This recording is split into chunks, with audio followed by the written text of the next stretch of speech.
ओम शांति। सुनेंगे प्यारे प्यारे बाप दादा के 10 मई 2021 के मधुर महावाक्य।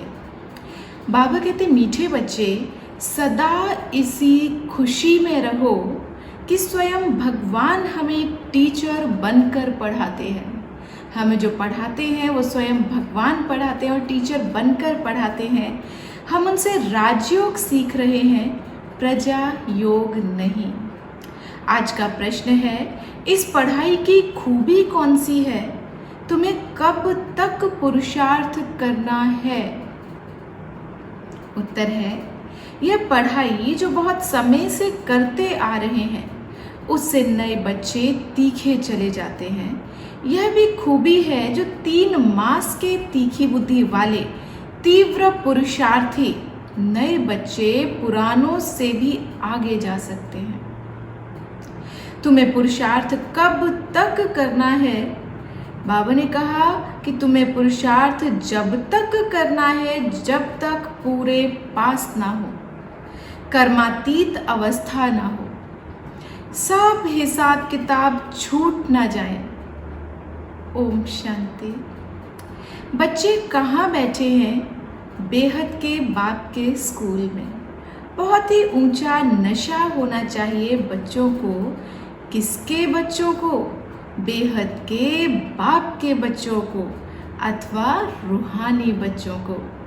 बाप रूहों को ही पढ़ाते हैं, गुजराती व मराठी में तो नहीं पढ़ाते। गुजराती व मराठी को तो नहीं पढ़ाते, वह तो नाम रूप हो गया। बाप पढ़ाते ही हैं रूहों को। तुम बच्चे भी समझते हो हमारा बेहद का बाप वही है जिसको भगवान कहते हैं। भगवानुवाच भी है, परंतु भगवान किसको कहा जाता है यह समझते नहीं है। कहते भी हैं शिव परमात्मा नमः। परमात्मा तो एक ही है, वह है ऊंच से ऊंच निराकार। तुमको कृष्ण भगवान नहीं पढ़ाते, ना पढ़ाया था, ना कृष्ण भगवान ने कभी पढ़ाया था, ना पढ़ाते हैं। तुम जानते हो हम आत्माओं का बाबा हमको पढ़ा रहे हैं। भगवान तो निराकार ही ठहरा। शिव के मंदिर में जाते हैं, उनकी पूजा भी करते हैं, तो जरूर कोई चीज है। नाम रूप से न्यारी कोई चीज थोड़ी ही होती है। यह भी तुम अब समझते हो। सारी दुनिया में कोई भी नहीं जानते हैं। तुम भी अभी जानने लग पड़े हो। बाबा कह रहे तुम भी नहीं जानते थे, तुम भी अभी जानने लग पड़े हो। बहुत समय से जानते आए हो, ऐसे भी नहीं बहुत समय से आने वालों से नए तीखे नहीं जा सकते। यह भी खूबी है। 3 मास के नए बच्चे भी बहुत तीखे हो सकते हैं। कहते बाबा इस आत्मा की बुद्धि बहुत तीखी है। नए जब सुनते हैं तो बड़े गदगद होते हैं। तो है तो सब गॉडली स्टूडेंट। निराकार बाप ज्ञान का सागर पढ़ा रहे हैं। भगवानुवाच भी गाया हुआ है, परंतु कब वह भूल गए हैं। अभी तुम बच्चे जानते हो, ऐसे भी कोई होते हैं जिनका बाप टीचर होता है, परंतु वह सिर्फ एक ही सब्जेक्ट पढ़ाएंगे, दूसरी सब्जेक्ट के लिए दूसरा टीचर पढ़ाएंगे। यहाँ तो बाप सब बच्चों का टीचर है। यह वंडरफुल बात है। ढेर बच्चे हैं जिनको निश्चय है कि शिव बाबा हमको पढ़ाते हैं। श्री कृष्ण को बाबा कह नहीं सकते, कृष्ण को ऐसे टीचर गुरु भी नहीं समझते। यह तो प्रैक्टिकल पढ़ा रहे हैं। तुम भिन्न भिन्न प्रकार के स्टूडेंट्स बैठे हो। बाबा टीचर पढ़ाते हैं जब तक तुम पास हो जाओ। बाबा कब तक पढ़ाता है? बाबा ने कहा जब तक तुम पास हो जाओ, कर्मातीत अवस्था को पालो, तब तक पुरुषार्थ करना है। कर्मों के हिसाब किताब से छूटना है। तुम्हें अंदर में बड़ी खुशी होनी चाहिए। बाबा हमको ऐसी नई दुनिया में ले जाते हैं। और कोई ऐसे स्कूल होते नहीं जो बच्चे बैठे हों। दुनिया में कोई और स्कूल ऐसे होते नहीं कि बच्चे बैठे हों और समझें कि परमधाम निवासी बाबा आकर हमें पढ़ाएंगे। अभी तुम यहाँ बैठे हो तो समझते हो कि हमारा बेहद का बाबा हमको पढ़ाने के लिए आते हैं, तो अंदर में बड़ी खुशी होनी चाहिए। बाबा हमको राजयोग सिखा रहे हैं। यह प्रजा योग नहीं, यह है राजयोग। इस याद से ही बच्चों को खुशी का पारा चढ़ना चाहिए। कितना बड़ा इम्तिहान है और तुम बैठे कितने साधारण हो। बाबा कह रहे इतना बड़ा इम्तिहान देने वाले बच्चे बैठे कितना साधारण रीति है। जैसे मुसलमान लोग बच्चों को दरी पर बैठ पढ़ाते हैं, तुम इस निश्चय से यहाँ आते हो कि अब बाप के सम्मुख बैठे हो। बाबा भी कहते हैं मैं ज्ञान का सागर हूँ, मैं कल्प कल्प आकर राजयोग सिखाता हूँ। कृष्ण के 84 जन्म कहो व ब्रह्मा के 84 जन्म कहो, बात एक ही है। ब्रह्मा सो श्री कृष्ण है, यह बुद्धि में अच्छी रीति धारण करना है। बाप के साथ बड़ा लव रहना चाहिए। हम आत्माएं उस बाप के बच्चे हैं। परमपिता परमात्मा बाप के साथ बड़ा लव रहना चाहिए कि परम पिता परमात्मा आकर हमको पढ़ाते हैं। कृष्ण तो हो ना सके, ऐसे थोड़े ही कि कृष्ण ने पढ़ाया होगा, ताज आदि उतार कर आया होगा। अरे अब पढ़ाने वाला तो बुजुर्ग चाहिए।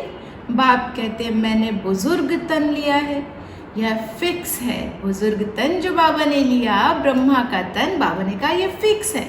शिव बाबा ब्रह्मा द्वारा ही पढ़ाते हैं। कहते भी हैं बरोबर परम पिता परमात्मा ब्रह्मा द्वारा स्थापना करते हैं। अब ब्रह्मा कहाँ से आया यह समझते नहीं है। बाप बैठ घड़ी घड़ी बच्चों को सुजाग करते हैं।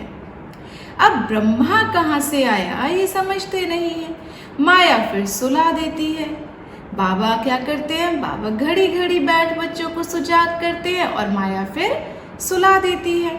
अब तुम सम्मुख बैठे हो, समझते हो कि मैं तुम्हारा रूहानी बाप हूँ, मुझे जानते हो ना। बाबा कह रहे जानते हो ना मुझे। गाते भी है परम पिता परमात्मा ज्ञान के सागर है, पतित पावन दुख हरता सुख करता है। कृष्ण के लिए यह कभी नहीं कहेंगे। सबको इकट्ठा तो पढ़ा नहीं सकते। मधुबन में मुरली चलती है, वह फिर सब सेंटर्स पर जाती है। तुम अभी सम्मुख हो, जानते हो कल्प पहले भी बाबा ने ऐसे पढ़ाया था। यही समय था जो पास्ट हो गया, वह फिर अभी प्रेजेंट होना है। भक्ति मार्ग की बातें अब छोड़ देनी है। भक्ति मार्ग की बातें अब छोड़ देनी है। अभी तुम्हारी ज्ञान से प्रीत, पढ़ाने वाले से प्रीत है। कोई कोई जब टीचर से पढ़ते हैं तो उनको सौगात देते हैं। यह बाबा तो खुद ही सौगात देते हैं। यहाँ आकर साकार में बच्चों को देखते हैं। यह हमारे बच्चे हैं। यह भी बच्चों को ज्ञान है कि सब 84 जन्म नहीं लेते हैं। कोई का एक जन्म तो भी उसमें सुख दुख पास करेंगे। अभी तुम इन बातों को समझ गए हो। यह मनुष्य सृष्टि का सिजरा है। पहले नंबर में है ब्रह्मा सरस्वती आदिदेव आदिदेवी। फिर पीछे में अनेक धर्म होते जाते हैं। वह है सर्व आत्माओं का बीज, बाकी सब है पत्ते। प्रजापिता ब्रह्मा सबका बाप है। इस समय प्रजापिता हाजिर है। यह बैठ शूद्र से कन्वर्ट कर ब्राह्मण बनते हैं। ऐसे कोई कर ना सके। बाप ही तुमको शूद्र से ब्राह्मण बनाए, फिर देवता बनाने के लिए पढ़ा रहे हैं। यह है ही सहज राजयोग की पढ़ाई। राजा जनक ने भी सेकंड में जीवन मुक्ति को पाया, अर्थात स्वर्गवासी बन गया। मनुष्य गाते तो रहते हैं परंतु फिर भी समझा नहीं सकते। अब बाप कहते हैं, बच्चे देही अभिमानी भव, देही अभिमानी बनो। तुम अशरीरी आए थे, फिर शरीर लेकर पार्ट बजाया, बरोबर 84 जन्म लिए हैं। बाप जो ट्रुथ है वह सत्य ही बताएंगे। राजधानी हुई ना, राजयोग एक थोड़े ही सीखेंगे। तुम सब अभी कांटों से फूल बन रहे हो। कांटा और फूल किसको कहते हैं यह भी अब तुम समझ रहे हो। यह है ही छी कांटों की दुनिया। हम 84 जन्मों का चक्र लगाए नरकवासी हुए हैं। फिर से वर्ल्ड की हिस्ट्री ज्योग्राफी रिपीट करेंगे। हम फिर से जरूर स्वर्गवासी बनेंगे। कल्प कल्प हम बनते हैं। घड़ी घड़ी ये याद करना है और नॉलेज समझानी है। यह लक्ष्मी नारायण सूर्यवंशी थे। क्राइस्ट आया, उनके पहले बहुत थोड़े थे, राजधानी नहीं थी। अब बाप आकर सतयुगी राजधानी स्थापन करते हैं। स्थापना होती ही है संगम पर। अभी तुम्हारी बुद्धि में है कि यह है सच्चा सच्चा कुंभ का मेला। आत्माएं अनेक हैं, परमात्मा एक है। परमात्मा बाप बच्चों के पास आते हैं पावन बनाने। इसको ही संगम युग का कुंभ का मेला कहा जाता है। अभी तुमको ज्ञान का तीसरा नेत्र मिला है। बाप आकर स्वर्गवासी बनाते हैं। फिर पुरानी नरकवासी दुनिया का विनाश जरूर होना चाहिए। कल्प कल्प विनाश होता ही है। नई सो पुरानी, पुरानी सो नई होती है। यह तो जरूर होगा। नई को स्वर्ग, पुरानी को नर्क कहा जाता है। अभी तो कितनी मनुष्यों की वृद्धि होती जाती है। अनाज नहीं मिलता है तो समझते हैं हम बहुत अनाज पैदा करेंगे, परंतु बच्चे कितने पैदा होते रहते हैं, अनाज कहाँ से लाएंगे। अभी तुम बच्चों को यह खातिरी है कि ये सारी पुरानी दुनिया खत्म होनी है। मनुष्यों को यह ज्ञान अच्छा भी लगता है, परंतु बुद्धि में कुछ भी बैठता नहीं है। तुम्हारी बुद्धि में है कि नर्क के बाद स्वर्ग आएगा। सतयुग के देवी देवता होकर गए हैं, अभी अपने को देवता धर्म के कहलाते नहीं हैं। उसके बदले हिंदू कह देते हैं। बच्चे अच्छी तरह जानते हैं कि हम यह देवी देवता बन रहे हैं। बाबा हमको पढ़ा रहे हैं इन ऑर्गन्स द्वारा। बाबा कहते हैं, नहीं तो मैं तुमको पढ़ाऊं कैसे। आत्माओं को ही पढ़ाते हैं, क्योंकि आत्मा में ही खाद पड़ती है। अभी तुमको सच्चा सोना बनना है। गोल्डन एज से सिल्वर एज में आए, अर्थात चांदी की खाद पड़ने से तुम चंद्रवंशी बन जाते हो। सतयुग में गोल्डन एज में थे, वही फिर नीचे उतरते हैं। फिर बुद्धि भी, फिर क्या होगा, फिर वृद्धि भी हो जाती है। अभी तुम्हारी बुद्धि में है कि हम गोल्डन, सिल्वर, कॉपर, आयरन में 84 का चक्र लगा कर आए हैं। अनेक बार ये पार्ट बजाया है। इस पार्ट से कोई भी छूट नहीं सकता। वो कहते हैं हमको मोक्ष चाहिए, लेकिन वास्तव में तंग तो तुमको होना चाहिए। 84 का चक्र तो तुमने लगाया। मनुष्य तो समझते हैं आना और जाना होता ही रहता है, इनसे क्यों ना हम छूटे, परंतु यह तो हो न सके। गुरु लोग भी कह देते हैं तुम मोक्ष को पाएंगे। ब्रह्म को याद करो तो ब्रह्म में लीन हो जाएंगे। अनेक मतांतर भारत में ही हैं और कोई खंड में इतने नहीं हैं। ढेर की ढेर मत हैं, एक ना मिले दूसरे से। रिद्धि सिद्धि भी बहुत सीखते हैं, कोई केसर निकालते हैं तो कोई क्या। इसमें मनुष्य बहुत खुश होते रहते हैं। यह तो है स्पिरिचुअल नॉलेज। तुम जानते हो स्पिरिचुअल फादर है। हम आत्माओं का बाप रूहानी बाबा रूहों से बात करते हैं, सत्यनारायण की कथा आकर सुनाते हैं। वह अमर कथा सुनाते हैं जिससे अमर लोक का मालिक बनाते हैं। नर से नारायण बनाते हैं, फिर कौड़ी मिसल बन पड़ते हैं। अभी तुमको हीरे जैसा अनमोल जन्म मिला है, फिर कौड़ियों पिछाड़ी क्यों गवाते हो। यह दुनिया ही बाकी कितने वर्ष होगी, कितने लड़ाई झगड़े होते रहते हैं, सब खत्म हो जाएंगे। मौत सामने खड़ा है, फिर इतने लाख करोड़ कौन बैठ खाएंगे। क्यों नहीं इनको सफल करना चाहिए। यह रूहानी नॉलेज खोलने से मनुष्य एवर हेल्दी वेल्दी हैप्पी बन जाते हैं। सो भी यह कंबाइंड है, हॉस्पिटल और यूनिवर्सिटी। हेल्थ वेल्थ हैप्पीनेस तो है ही, बरोबर योग से आयु भी बड़ी मिलती है। कितने तुम हेल्दी बनते हो, फिर कारून का खजाना भी मिलता है। अल्लाह अवल दीन का नाटक दिखाते हैं ना। तुम जानते हो अल्लाह जो आदि सनातन देवी देवता धर्म स्थापन करते हैं उसमें बहुत सुख है। नाम ही है स्वर्ग।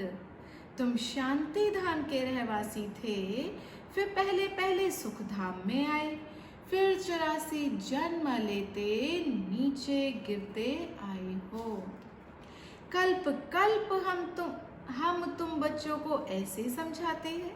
बाबा कहता है कल्प कल्प हम तुम बच्चों को ऐसे समझाते हैं, तुम अपने जन्मों को नहीं जानते। मैं तुमको बताता हूँ, तुमने 84 जन्म लिए हैं। यह चोला पतित है, आत्मा भी तमो प्रधान हो गई है।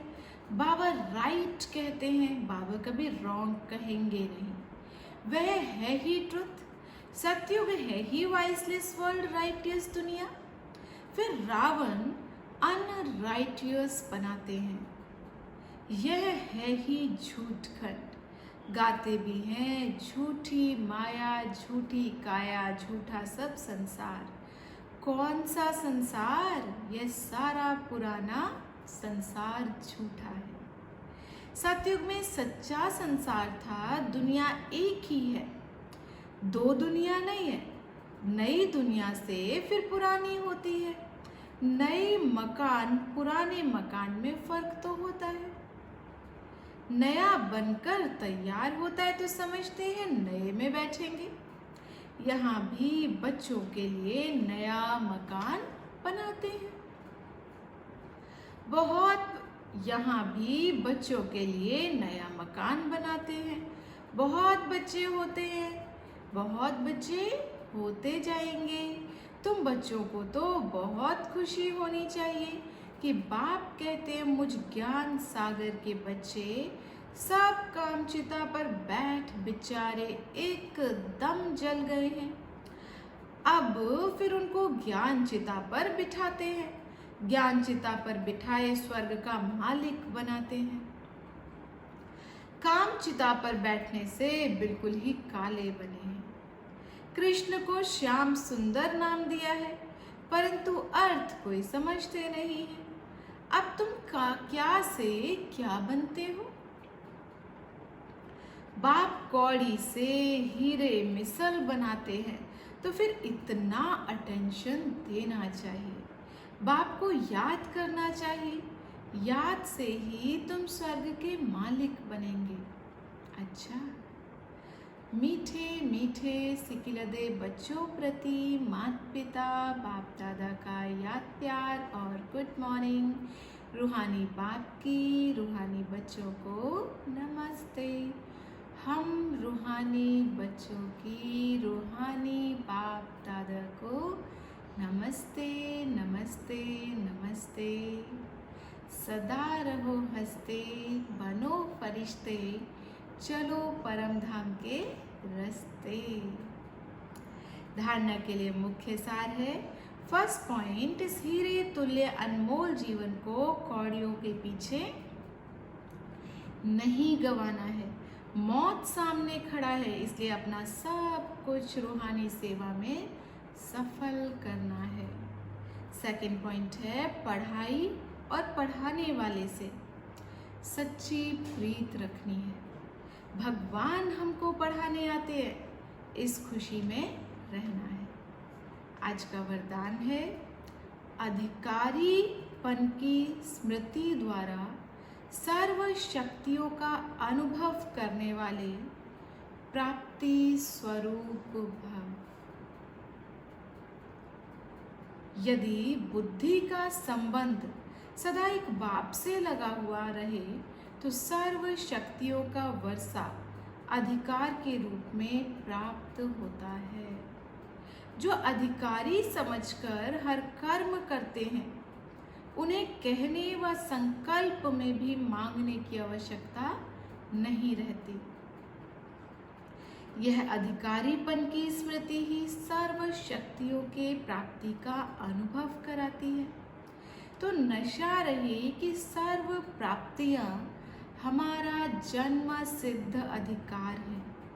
अधिकारी बनकर चलो तो अधीनता समाप्त हो जाएगी। स्लोगन है, स्वयं के साथ साथ प्रकृति को भी पावन बनाना है तो संपूर्ण लगाव मुक्त बनो। स्वयं के साथ साथ प्रकृति को भी पावन बनाना है तो संपूर्ण लगाव मुक्त बनो।